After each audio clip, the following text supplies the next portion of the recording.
AP హోంమంత్రికి shock ఇచ్చేందుకు ఆ యువకుడు సిద్ధమవుతున్నాడు.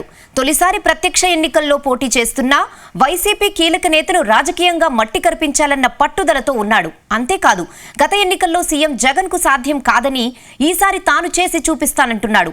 ఇంతకీ ఆ యువకుడెవరు? ఏపీ హోంమంత్రికి ఈసారి గట్టి పోటీ ఎదురు కానుందా? Watch this story.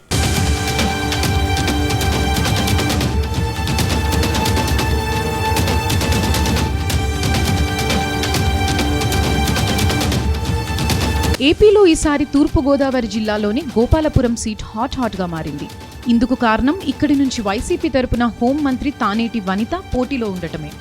ఆమెను ఢీకొట్టేందుకు టీడీపీ యువ కెరటం, ఆ పార్టీ ప్రోగ్రాం కమిటీ మాజీ చైర్మన్, రాష్ట్ర ప్రధాన కార్యదర్శి మద్దిపాటి వెంకటరాజు బరిలో దిగుతున్నారు. తానేటి వనిత 2009లో ఇదే నియోజకవర్గం నుంచి తెలుగుదేశం పార్టీ తరపున పోటీ చేసి విజయం సాధించారు. అయితే 2012లో వైసీపీలోకి ఫిరాయించారు. 2019లో కొవ్వూరు నుంచి వైసీపీ అభ్యర్థిగా పోటీ చేసి 25,000 ఓట్ల మెజారిటీతో విజయం సాధించారు. తరువాత జగన్ మంత్రివర్గంలో మహిళా శిశు సంక్షేమ శాఖ మంత్రిగా పనిచేశారు. 2022 కేబినెట్ పునర్వ్యవస్థీకరణలో వనిత హోంమంత్రి పదవి దక్కించుకున్నారు. ఇక 2019 ఎన్నికలలో గోపాలపురం టీడీపీ సీటు కోసం గట్టి ప్రయత్నాలు చేసి విఫలమైన వెంకటరాజు తాజా ఎన్నికలలో తొలిసారి ప్రత్యక్ష ఎన్నికల బరిలో దిగుతున్నారు.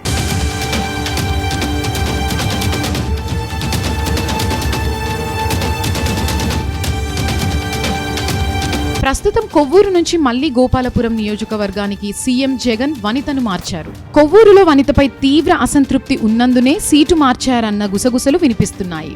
ఇక గోపాలపురం సిట్టింగ్ ఎమ్మెల్యేగా ఉన్న తలారి వెంకట్రావును కొవ్వూరుకు వైసీపీ అధినేత మార్చారు. గోపాలపురం వనితకు ఛాన్స్ ఇస్తే చేసిందేమీ లేదన్న వాదనలు వినిపిస్తున్నాయి. అదీకాక వైసీపీలోకి జంప్ కావడంపై స్థానికులు ఆగ్రహంతో ఉన్నారని అంటున్నారు. తాజా ఎన్నికల్లో ఆమెను ఓడించి కసి తీర్చుకుంటామని అటు తెలుగుదేశం శ్రేణులు శపథాలు చేస్తున్నాయి. ఎస్సీలో ఒక బలమైన సామాజిక వర్గం వనితకు సహకరించే పరిస్థితి లేదని అంటున్నారు. ఇక్కడ ఎమ్మెల్యే తలారి వెంకట్రావు వర్గం కూడా వనితకు సహకరిస్తుందా అంటే సందేహమేనన్న సమాధానం వస్తోంది. దాంతో ప్రభుత్వం అమలు చేసిన సంక్షేమ పథకాలపై వనిత ఆశలు పెట్టుకున్నారు.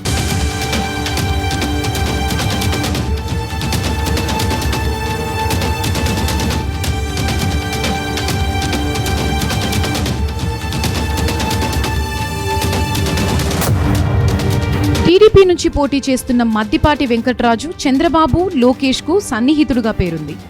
ఎమ్మెల్యేగా గెలిస్తే తాను నియోజకవర్గాన్ని పూర్తి స్థాయిలో అభివృద్ధి చేస్తానని అంటున్నారు. గత ఎన్నికలలో ఓడిపోయి కష్టకాలంలో ఉన్నప్పుడు వెంకటరాజు పార్టీ కోసం చేసిన సేవలకు గుర్తింపుగా చంద్రబాబు గోపాలపురం సీటు కేటాయించారని అంటున్నారు. గత ఎన్నికల్లో ఇక్కడ ఓడిన మాజీ ఎమ్మెల్యే ముప్పిడి వెంకటేశ్వరరావుకు సైతం కొవ్వూరు సీటు ఇచ్చారు. దాంతో ముప్పిడి వర్గీయుల నుంచి వెంకటరాజుకు మద్దతు లభిస్తుందని టీడీపీ పెద్దలు భావిస్తున్నారు.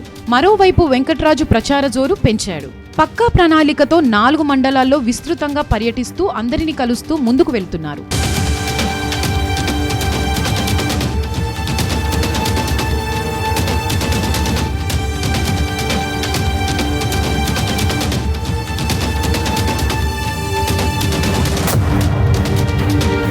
నియోజకవర్గంలో నల్లజెర్ల, దేవరపల్లి మండలాల్లో కొందరు మండల, గ్రామస్థాయి ప్రజాప్రతినిధుల నుంచి వెంకటరాజుకు అంతగా సహకారం లభించడం లేదు.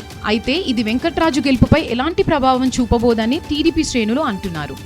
ఒక రకంగా గోపాలపురం టీడీపీకి కంచుకోట అన్న పేరు ఉంది.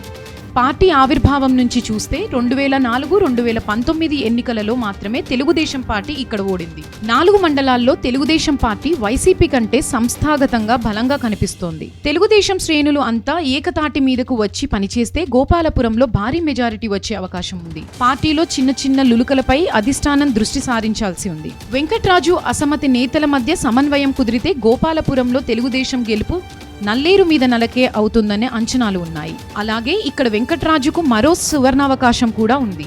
గత టీడీపీ ప్రభుత్వంలో హోంమంత్రి చినరాజప్పన్ను జగన్ ఓడించలేకపోయారు. ఈసారి జగన్ ప్రభుత్వంలో హోంమంత్రిని వెంకటరాజు ఓడిస్తే అతడి కెరీర్లోనే పెద్ద మైలురాయి అవుతోందనడంలో సందేహం లేదంటున్నారు.